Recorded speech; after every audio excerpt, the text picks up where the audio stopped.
Hi students, once again welcome to all of you. Basic concept of maths के साथ.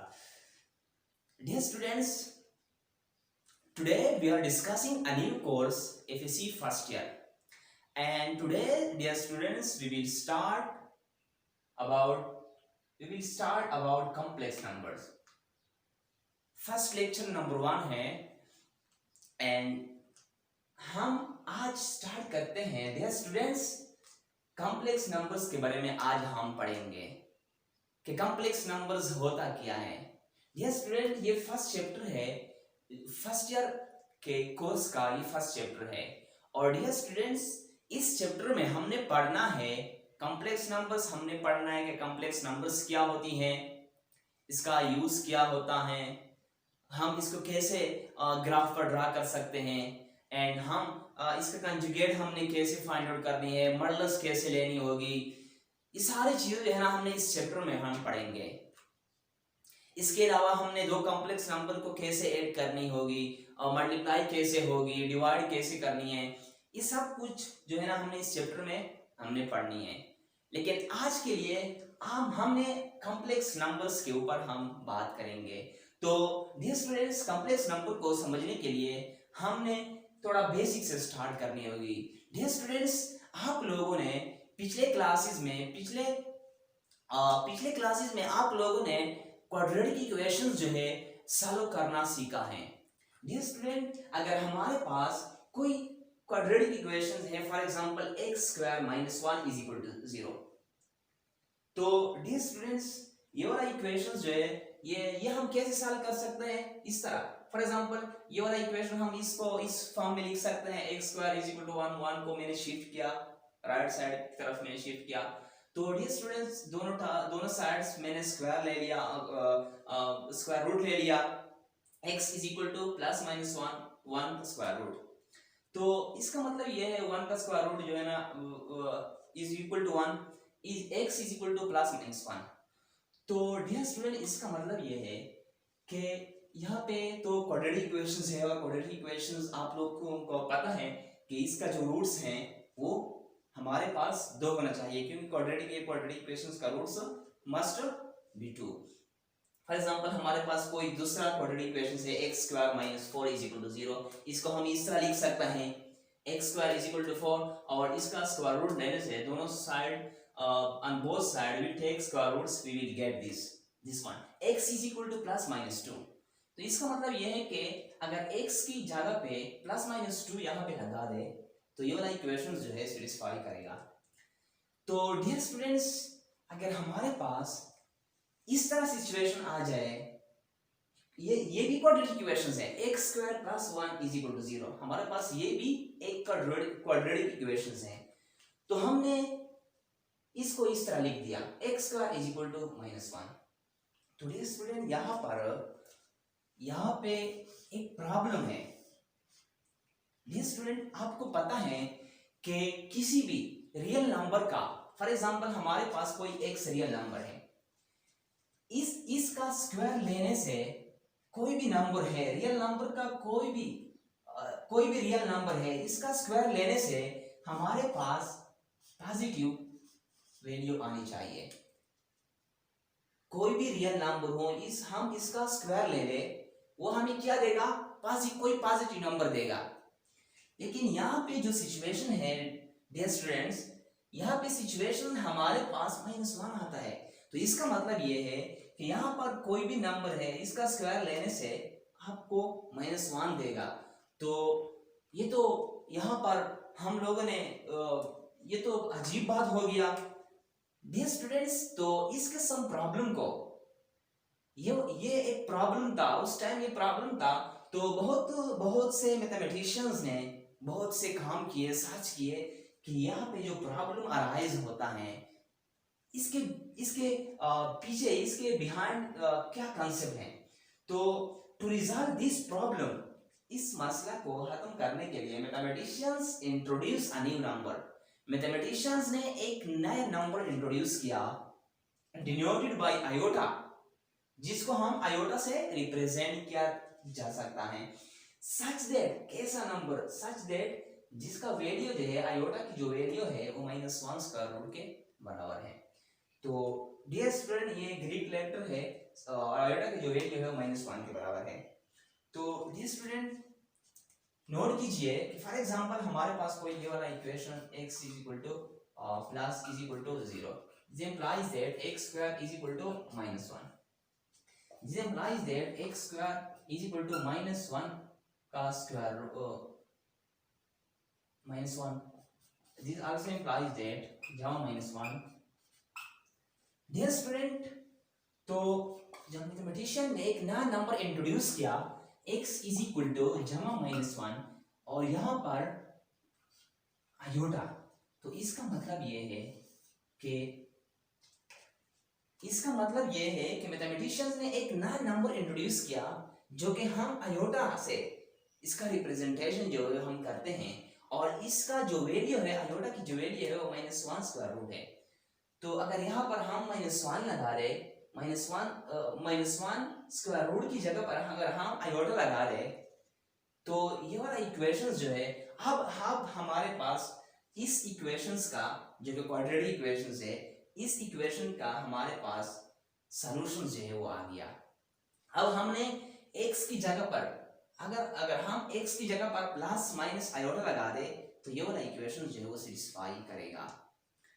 तो इसका मतलब ये है डियर स्टूडेंट्स कि ये जो आयोटा है ना ये एक नया कॉन्सेप्ट है, एक नया नंबर है जो कि इसके लिए मैथमेटिशियंस ने बहुत से काम किए, बहुत से सर्च किए हैं और बहुत से मेहनत किए।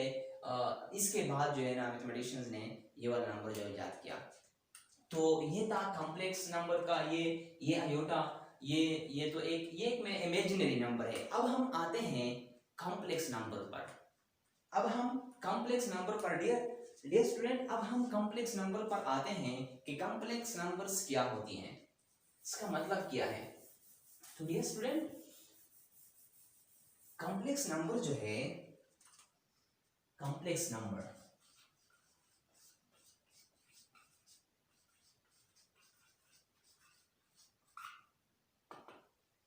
नंबर्स क्या होता है।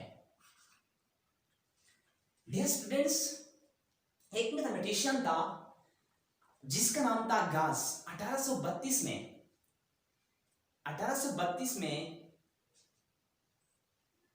ये वाला कॉन्सेप्ट एक मैथमेटिशियन ने इंट्रोड्यूस किया था जिसका नाम है गास। इन 1832 गास मैथमेटिशियन जर्मन मैथमेटिशियन था। एक जर्मन मैथमेटिशियन था, वो कहता है कि अगर कोई number a plus b iota की फॉर्म में हूं, जर्मन मैथमेटिशियन 1832 जर्मन मैथमेटिशियन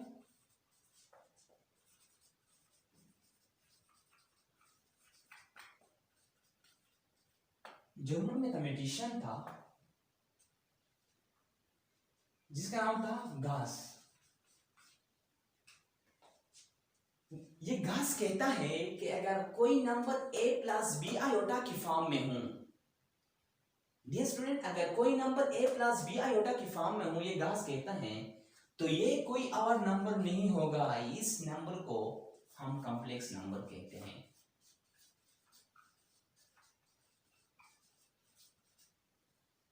तो इसका मतलब ये है वेर और इसमें जो a है a and b are two real numbers. ये स्टूडेंट्स ये जो a और b है ना ये दो रियल नंबर है और a प्लस बी आयोटा की फॉर्म में जो नंबर है ये कॉम्प्लेक्स नंबर होगा, ये कोई और नंबर नहीं है। तो डियर स्टूडेंट्स ये वाला नंबर जो है ये इसको कहते हैं a प्लस बी आयोटा, इसको कहते हैं real part of a plus B iota and और जो सेकेंड वन है b is called imaginary part, ये इमेजिनरी पार्ट है किसका, of A plus B iota का। तो डियर स्टूडेंट्स, इसका मतलब ये है कि एक मैथमेटिशियन आ गया गास, जो कि इसने ये कॉम्प्लेक्स नंबर का जो कंसेप्ट है, ये वाला कंसेप्ट जो है इंट्रोड्यूस किया, इजाद किया, डिस्कवर किया। तो इसका मतलब ये है कि कोई भी नंबर अगर हमें इस फॉर्म में मिल जाए, ए प्लस बी आयोटा की फॉर्म में अगर कोई नंबर मिल जाए, तो ये कोई और नंबर नहीं होगा, ये कॉम्प्लेक्स नंबर होगा। तो डियर स्टूडेंट्स, अब हम इसका जो है ना कॉम्प्लेक्स नंबर जो है ना, इसका रिप्रेजेंटेशन है, रिप्रेजेंटेशन हमने कैसे करनी है। और एक और बात है डियर स्टूडेंट, आयोटा की जो वैल्यू है वो -1 का स्क्वायर रूट के बराबर है। तो डियर स्टूडेंट, अगर हम दोनों साइड पे स्क्वायर ले ले तो iota square is equal to -1। तो इसका मतलब ये है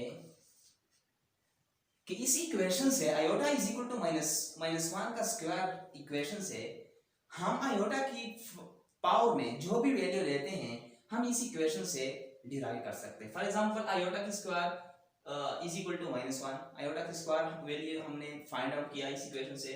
अब हम आयोटा की वैल्यू 3 फाइंड आउट करते हैं, आयोटा की वैल्यू 3, तो इसका आपको इसके साथ आयोटा मल्टीप्लाई करनी होगी, -1 ज़रबे आयोटा, तो ये वाला माइनस आयोटा, ये वाला आयोटा की, इसका मतलब ये है कि iota raise to the power 3 is equal to minus iota. अगर आप आयोटा की पावर 4 मालूम करना चाहते हैं तो आपने इस इक्वेशन से आयोटा को मल्टीप्लाई करनी होगी। तो आयोटा ज़रबे आयोटा की power 3 is equal to minus iota ज़रबे आयोटा। यहाँ पे आयोटा की रेज़ टू द पावर 4 आ गया, और यहाँ पे जो है ना माइनस आयोटा स्क्वायर। तो डियर स्टूडेंट, माइनस आयोटा, यहाँ पे जो वैल्यू है आयोटा स्क्वायर की, ये हमारे पास -1 के बराबर है। तो यहाँ पे -1 पुट करें तो minus minus plus 1, iota raise to the power 4 is equal to 1। तो ये वाले जो एमसीक्यूज टाइप है, ये वाले इक्वेशंस जो है, आप इस इक्वेशन से ये आयोटा की जो भी पावर ले ले, जो भी फॉर एग्जांपल जो भी पावर ले ले, आप इसको डिराइव कर सकते हैं, फाइंड कर सकते हैं। फॉर एग्जांपल किसी ने आपको कहा कि हमें फॉर एग्जांपल किसी ने कहा आपको कि आयोटा की पावर 100 कैसे फाइंड आउट करनी है, आयोटा की पावर 100। तो डियर स्टूडेंट, नोट कीजिए, आयोटा की पावर 100 हम लिख सकते हैं 4 ज़रबे 25, 25 ज़रबे 4 इज इक्वल टू 100।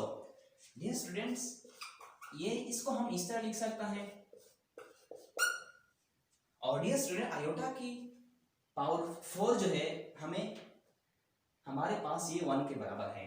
तो डियर स्टूडेंट्स, 1 और 1 का जो भी पावर ले ले, ये हमेशा 1 के बराबर है। इसका मतलब ये है कि आयोटा की पावर 100 इज इक्वल टू 1। तो डियर स्टूडेंट, इसका मतलब ये है कि आप जो भी पावर ले ले, आयोटा पे जो भी पावर ले ले, आप इस इक्वेशन से, इस 4 इक्वेशन से आप फाइंड आउट जो है वो कर सकते हैं। तो डियर स्टूडेंट्स, अब हम आते हैं कॉम्प्लेक्स नंबर्स की रिप्रेजेंटेशन कैसे होगी। कॉम्प्लेक्स नंबर्स की रिप्रेजेंटेशन कैसे होगी, representation of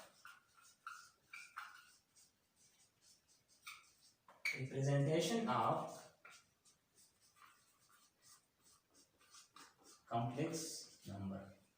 dear students, complex number की जो रिप्रेजेंटेशन है वो हम कैपिटल Z से रिप्रेजेंट करते हैं, a plus b iota.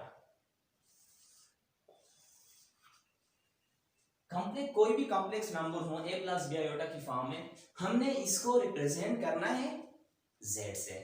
Z से हम कोई कॉम्प्लेक्स नंबर जो है इसका रिप्रेजेंटेशन जो है वो हम करते हैं। तो डियर स्टूडेंट्स, ये था the concept of complex numbers. ये कॉम्प्लेक्स का आइडिया था, और ये कॉम्प्लेक्स का आइडिया है एक जर्मन मैथमेटिशियन था गास का। इसने ये वाला कॉन्सेप्ट जो है वो इंट्रोड्यूस किया था। तो डियर स्टूडेंट्स, इंशाल्लाह कल हमने पढ़ना है कंजुगेट्स के बारे में, कि कोई कॉम्प्लेक्स नंबर अगर हमारे पास हो और इसका हमने कंजुगेट निकालनी हो तो वो कैसे हम निकालेंगे, मॉडुलस निकालनी हो मॉडुलस कैसे होगी इसका। इसके बाद हमने समेशन, एडिशन और मल्टीप्लिकेशन, डिवीजन हमने कैसे करनी, सब्ट्रैक्शन कैसे होगी। और कल कल हम ये भी पढ़ेंगे कि कोई कॉम्प्लेक्स नंबर अगर फॉर एग्जांपल हमारे पास कोई a प्लस बी आयोटा कोई कॉम्प्लेक्स नंबर है z, इसको हमने कैसे प्लेन पर प्लॉट करनी है। तो ये वाला हम इसके लिए हमने एक अलग प्लेन जो है वो चूज करनी है, क्योंकि ये एक्स वाई प्लेन पे तो नहीं हो सकते, एक्स वाई प्लेन पे ये ड्रा नहीं हो सकते, क्योंकि ये यहाँ पे तो इमेजिनरी पार्ट्स आ रहे हैं, आयोटा आता है, आयोटा तो कोई रियल नंबर नहीं है। और अगर हमारे पास कोई फॉर एग्जांपल रियल प्लेन पे तो यहाँ पर जो नंबर्स हैं ये रियल फॉर्म में, मतलब रियल नंबर्स होंगे यहाँ पे। और यहाँ पर वाई एक्सिस पे जो नंबर है ये भी रियल नंबर है। और यहाँ पर तो आयोटा है, आयोटा कोई रियल नंबर तो नहीं है, ये तो इमेजिनरी पार्ट है कॉम्प्लेक्स नंबर का, ये वाला इमेजिनरी पार्ट है। तो इसको ड्रा करने के लिए, इसको प्लॉट करने के लिए हमने एक नया प्लेन जो है वो बनानी होगी, जिसका नाम है कॉम्प्लेक्स प्लेन। वो हम कल पढ़ेंगे इंशाल्लाह, एंड वो हम कल डिस्कस करेंगे डिटेल से। ये लेक्चर नंबर 1 था, हमने आज आगाज किया इंशाल्लाह। और डियर स्टूडेंट्स, अगर आप लोगों का कोई भी प्रॉब्लम हुई, इसमें कोई भी डिफिकल्टी हो, तो आप कमेंट सेक्शन में मुझसे पूछ सकते हो। और इंशाल्लाह कल हम एक दफ़ा फिर इंशाल्लाह हम जल्द हाजिर हो जाएंगे और डिस्कस करेंगे क्या हमने कल जो है वो कॉम्प्लेक्स नंबर जो है वो डिस्कस करनी है। तो डियर स्टूडेंट्स, आज के लिए काफ़ी है, एंड थैंक्स फॉर वॉचिंग।